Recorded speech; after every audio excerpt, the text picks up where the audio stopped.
Today, we live and work in a borderless world, and you can hire the best talent out there, no matter where they are.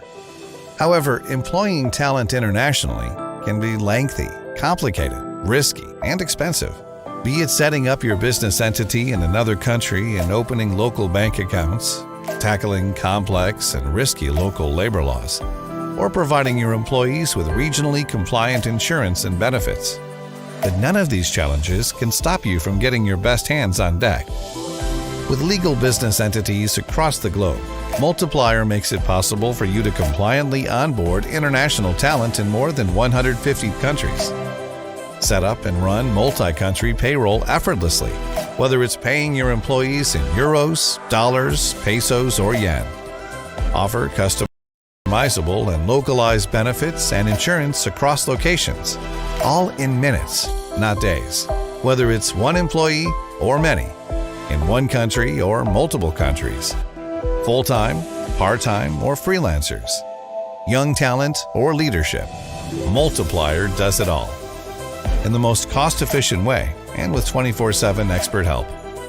So now you can focus on what you do best, creating a borderless, high-performance team that wins.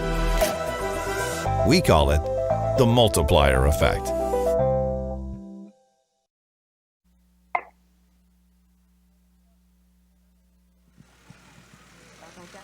Where's the Multiplier team? I see you down there. Wave your hands. We're going to see you. We're going to hear from you a lot this week over the next couple days, to say the least. Now, what would a conference on remote work be without some remote attendees? Joining us, I believe it's from Singapore, is the CEO of Multiplier, Sagar Khatri, and speaking with Sagar, senior reporter from Quartz, Lila MacLellan. Lila? A little applause, ladies and gentlemen. My goodness. Thanks, Lila.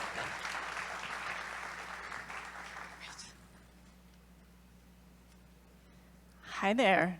I'm Lila MacLellan. I'm a reporter for Quartz at Work. I'm excited to be here today.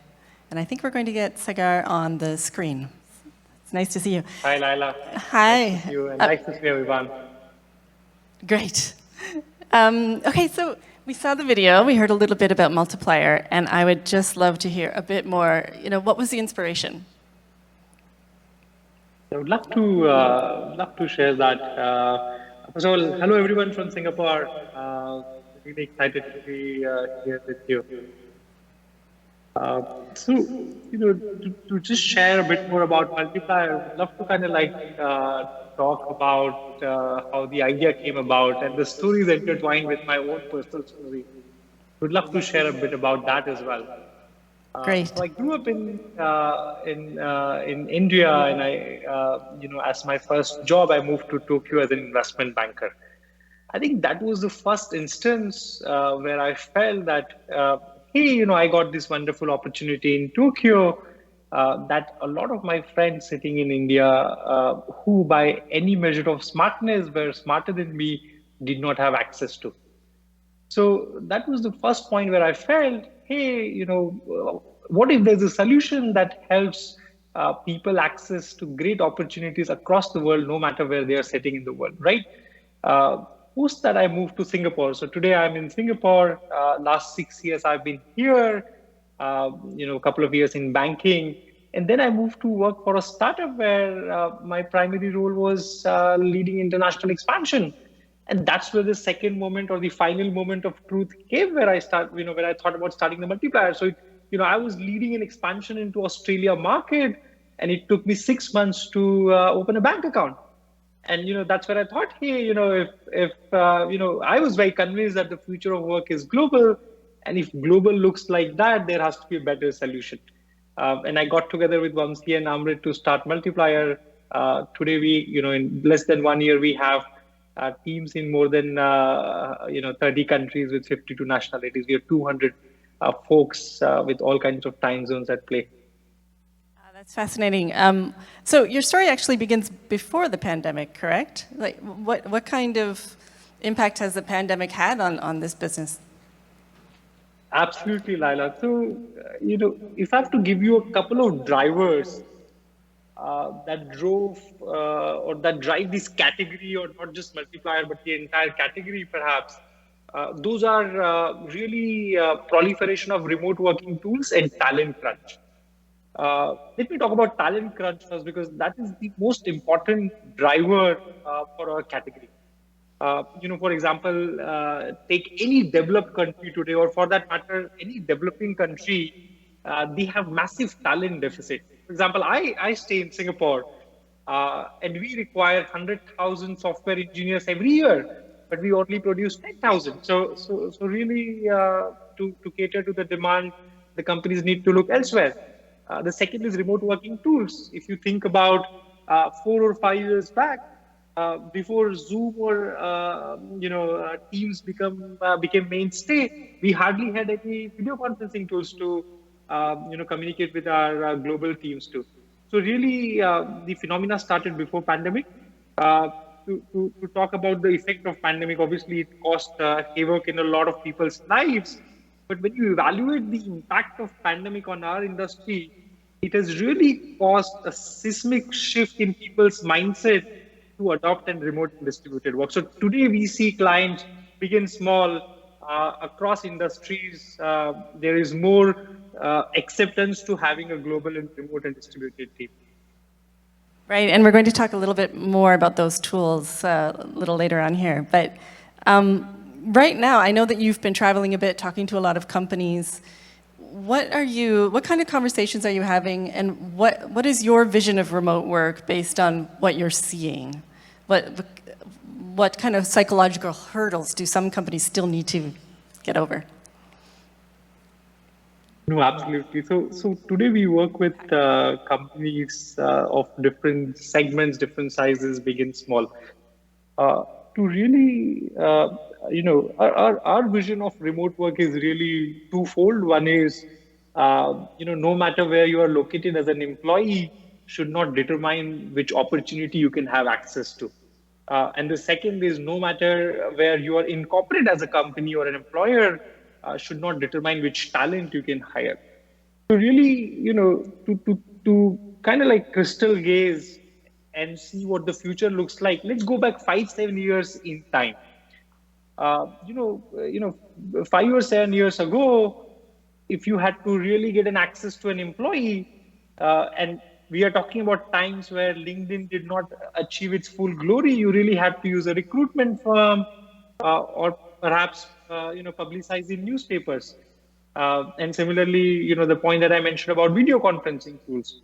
If you see, we have made so much progress in this last 5 years. So I firmly believe that we are at the beginning of this long 10-year trend where companies, big or small, will adopt and enable distributed workforce for their team.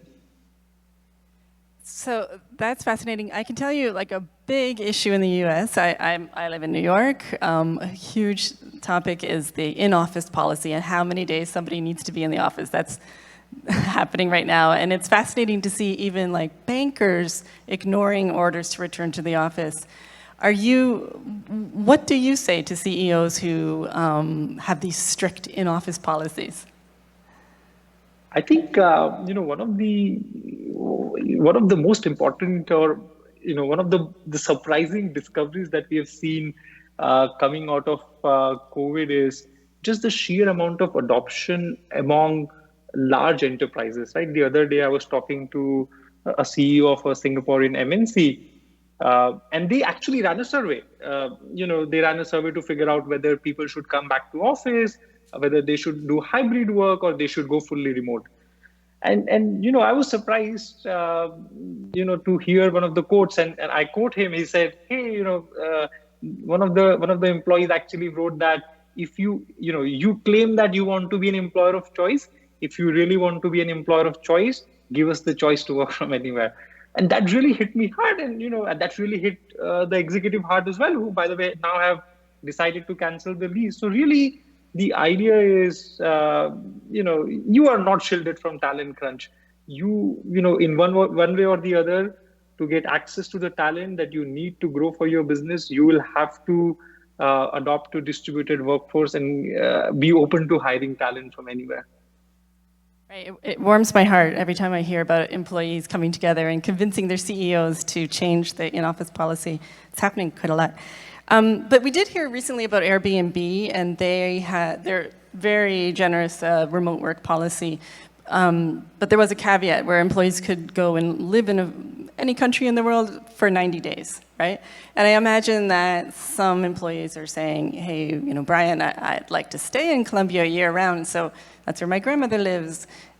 Do you imagine a future where it's going to be just easy for anyone to work in any country where Airbnb wouldn't need a policy like that?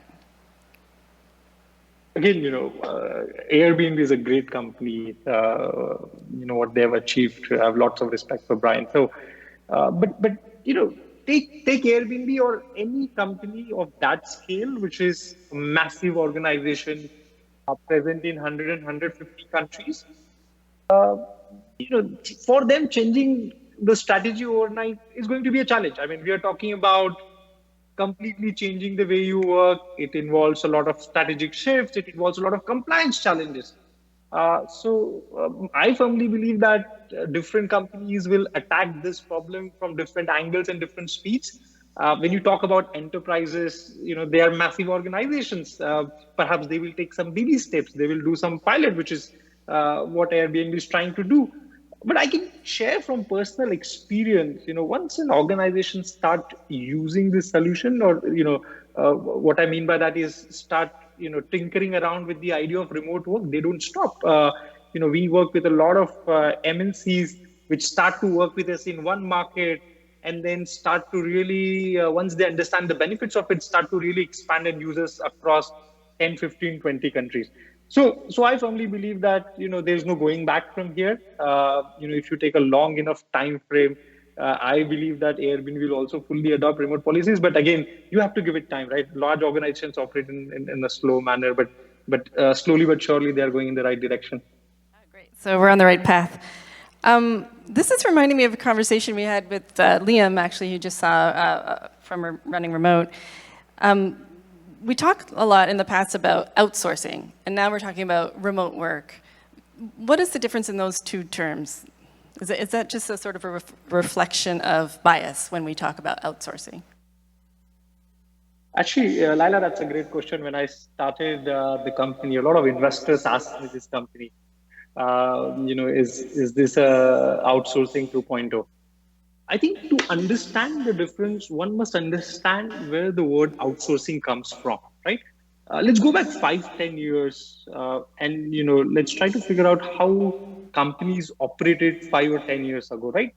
The key theme common across the companies was decentralization, or centralization, sorry. So for example, take any big company, they would be centered around an office or a city or an area. And hence, by virtue of that, their small arm, which was located in a low-cost country, be it India, Philippines, where they could get access to a lot of great talent at a cheaper price, people found a lot of value in it, right? And that's why it was called outsourcing, because it was a small arm of a large, big, centered organization. But if you talk about today's companies, if you ask them a simple question, for example, if you ask me a simple question, hey, Sagar, where is your headquarters located? I won't be able to answer that because I don't have a headquarters. Like today's digital natives companies are really decentralized, right? As I was telling you, we have our own employees in 30 plus countries with 30, 40, 50 nationalities. So really, the idea is if you just have to analyze the employees on our platform for our clients, today we have people from all functions, be it finance, design, marketing, sales. Similarly, if you have to analyze the designations, we even have C-level executives on our platform globally, and all the way to analysts. So really, for today's digital natives, this is a way of life, and that's how it's going to be. That's interesting. So it kind of mirrors the trend towards more flat power structures inside organizations too. Well, I know that one thing that you are already involved in is crypto payments, which is fascinating. And I'm wondering where you're working with crypto. I'm assuming it's Bitcoin. And what happened during the crash last week, the ongoing crash? I was trying my best to avoid this question, but thanks, Lila. Crypto or any other perks in general, we take a very strong position on that. For example, we have an entire product team at Multiplier who's working on designing the next set of perks or next gen of perks for globally distributed teams. Just taking a minute here to understand and try to give into what future of perks look like for a distributed team, right? For example, let's take an employee who now chooses to, let's take an American company and take an employee of that company who now chooses to work out of India or any part of the world, and it's their choice. Now, the kind of perks that you will offer them should not mirror the geography that they are staying in, right? Now it's their choice. So for example, if somebody is living in a developing country, you shouldn't now offer them perks that are equivalent of developing country, right? So hence at Multiplier, we talk about 4 key themes.